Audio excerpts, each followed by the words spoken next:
Olá, turma do TCA2, espero que esteja tudo bem com vocês. Iniciamos essa semana com Fisiologia do Cafeeiro, Fotossíntese, aonde nós estudaremos as fases fotoquímica e fotossíntese do cafeeiro.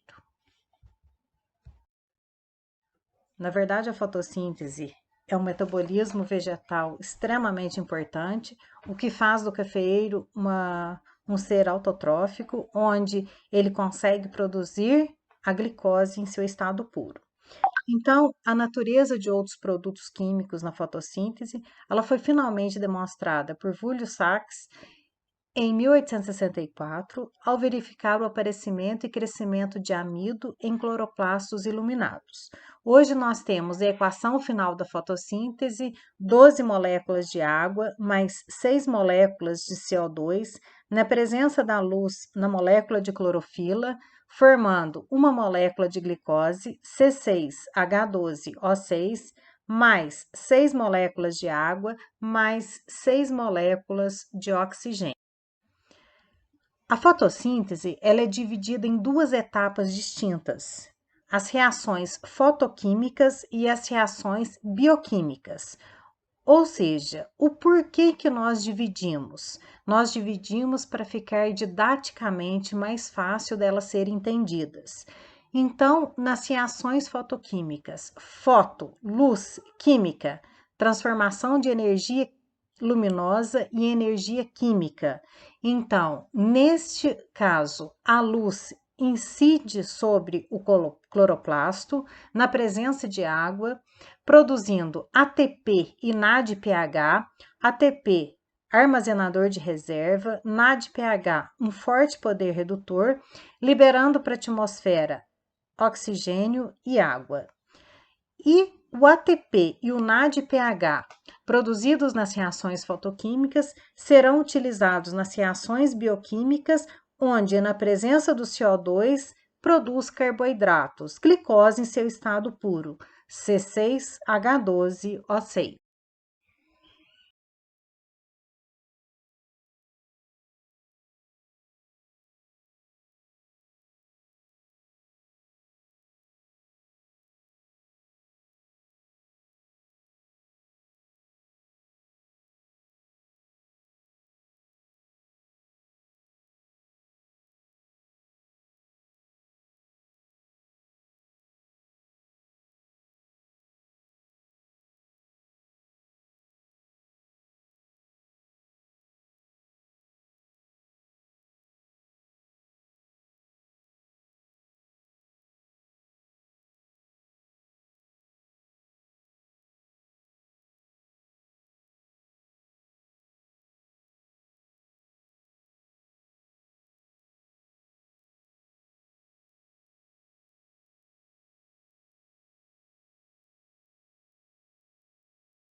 Aqui em um corte das células, nós podemos observar a quantidade de cloroplastos presentes nas células vegetais, né? Principalmente nas células das folhas, aonde se concentra a maior quantidade de cloroplastos. Quanto maior quantidade de cloroplastos, maior é a taxa fotossintética. Quais os comprimentos de ondas de luz que as moléculas de clorofila conseguem absorver? Ela consegue absorver a luz visível emitida pela radiação solar, por essa luz branca, né, fluorescente que nós temos, pela luz de LED. Então, esse comprimento de ondas de luz visível, ele vai do violeta até o vermelho, passando pelo violeta, azul, verde, amarelo, laranja e vermelho. Este comprimento de ondas de luz, ele é determinado pelo comprimento de ondas em nanômetros, que vai do violeta com 380 nanômetros até o vermelho com 780 nanômetros. O cafeeiro, ele absorve 2 picos de luz, no azul e no vermelho. Como as folhas do cafeeiro são verdes, ele não absorve a coloração verde e sim as reflete. Quanto menor o comprimento de ondas de luz, maior é a energia. Tanto é que os raios ultravioletas são extremamente energéticos e prejudiciais, os raios X mais ainda e os raios gama com altíssima energia. Já próximo ao vermelho, 780 nanômetros, quanto maior o comprimento de ondas de luz, mais baixa é a energia. Nós temos o infravermelho, que é absorvido pelo vapor de água, depois o radar, a onda curta e as ondas de rádio, diminuindo assim os comprimentos de ondas de luz.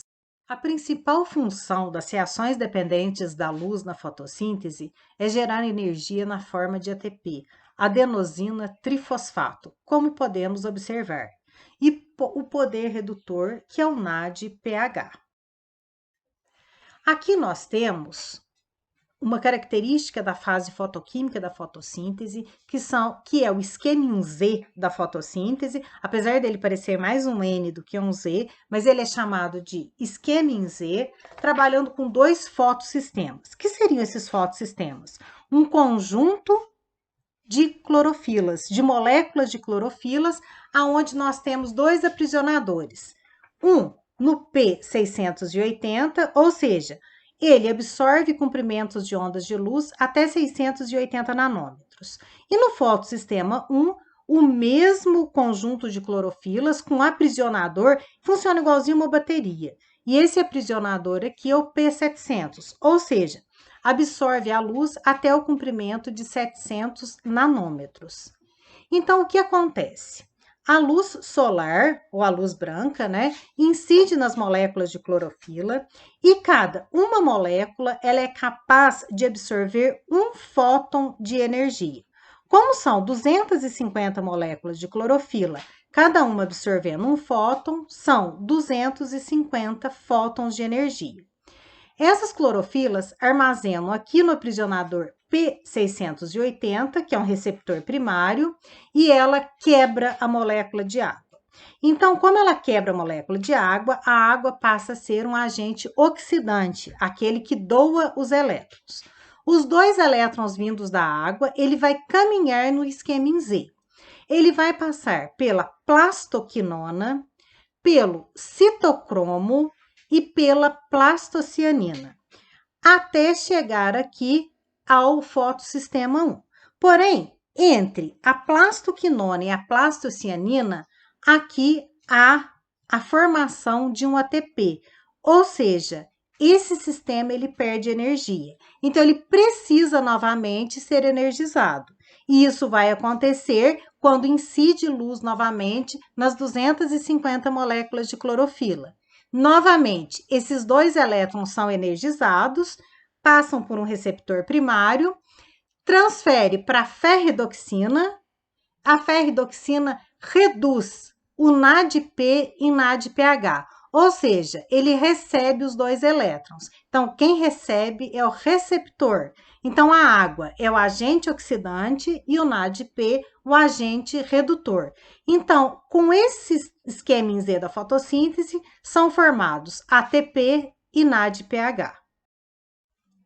Aqui nós temos o esquema de absorção de fótons pelas moléculas de clorofila, aonde essa clorofila aqui vai para um aceptor de elétrons. E aqui, algumas características, nós temos alguns herbicidas que atuam no esquema em Z da fotossíntese. Então, dentre eles, são os derivados da ureia, que hoje praticamente não são usados mais, como o monuron, o CMU, o diuron, o DCMU. Algumas triazinas, como a atrazina, a simazina, elas bloqueiam o transporte de elétrons entre a plastoquinona e o citocromo B.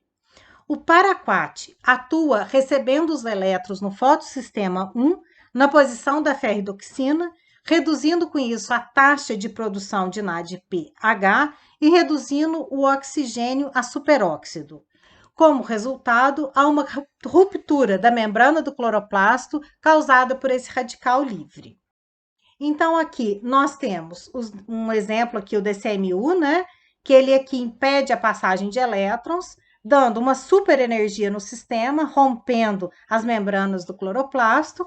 E aqui, por exemplo, o paraquat, que vai romper aqui a passagem entre a ferridoxina, aumentando aqui a energia do sistema. Aí, sendo estes herbicidas que atuam mais ou menos em 12 horas, eles matam uma planta, muito usados hoje como dessecantes. Bom, e assim que o ATP e o NADPH são produzidos, nós começamos então a etapa bioquímica da fotossíntese. Aonde ela ocorre? Ela ocorre no cloroplasto, mas não nas membranas do tilacoide, e sim no estroma. O estroma é uma matriz gélica que fica ao longo do cloroplasto. E aqui ele praticamente ele fica em volta dos grânulos, né, que comportam aí as pilhas de tilacoides. Entre a etapa bioquímica da fotossíntese, ela é um pouquinho diferente da etapa fotoquímica. Por quê? Porque a etapa fotoquímica é a mesma para qualquer espécie vegetal na face da Terra. A etapa bioquímica não. Nós dividimos a etapa bioquímica em plantas do ciclo C3 ou ciclo de Calvin, onde o primeiro produto formado tem 3 carbonos, plantas C4, onde o primeiro produto formado tem 4 carbonos, e as plantas CAN, que é uma pequena variação das plantas C4. Porém, aqui, como nós trabalhamos no curso superior de tecnologia em cafeicultura, nós vamos estudar a etapa bioquímica apenas das plantas C3, grupo este que se encontra o cafeeiro. Então, o cafeeiro é uma planta C3 ou pertence ao ciclo de Calvin, que é a mesma coisa. E qual é a função da etapa bioquímica da fotossíntese? Nessa etapa, o CO2 é transformado em moléculas orgânicas, principalmente em carboidrato, como as glicoses. Para que este processo ocorra, a planta utiliza ATP como fonte de energia e o poder redutor NADPH como doador de hidrogênios. E esses hidrogênios promovem a redução do CO2 e, consequentemente, sua transformação em glicose. Bom, aqui nós temos o ciclo das plantas C3, aonde no estroma há um açúcar chamado ribulose 1,5-bifosfato. Essa ribulose 1,5-bifosfato, na presença de uma enzima de carboxilação, que vai absorver o CO2, chamada rubisco, ela vai formar o primeiro produto estável com 3 carbonos, por isso o nome C3. Esse 3 ácido fosfoglicérico, ele é reduzido a triose-fosfato, um açúcar de 5 carbonos, e para isso ela vai gastar 12 ATPs e 12 NADPH produzidos na fase fotoquímica da fotossíntese. A triose-fosfato, parte dela forma glicose com 6 carbonos e parte regenera de novo a ribulose. Por isso um ciclo fechado. E para que a triose-fosfato regenere a ribulose em 1,5-bifosfato, há gasto de mais 6 ATPs. Então, para formar uma molécula de glicose, vão ser gastos 6 CO2, 18 ATPs, 12 ATPs mais 6, então dão 18 ATPs, mais 12 NADPH, para formar uma molécula de glicose. Então, toda vez que uma molécula de glicose é formada, 6 CO2 entram, 18 ATPs são gastos, mais 12 NADPH. Resumindo a etapa da fotossíntese, nós temos então a etapa fotoquímica, a bioquímica e a fotossíntese como um todo. 6 CO2 mais 12 águas, formando uma glicose, 6 águas e 6 CO2. Muito obrigada.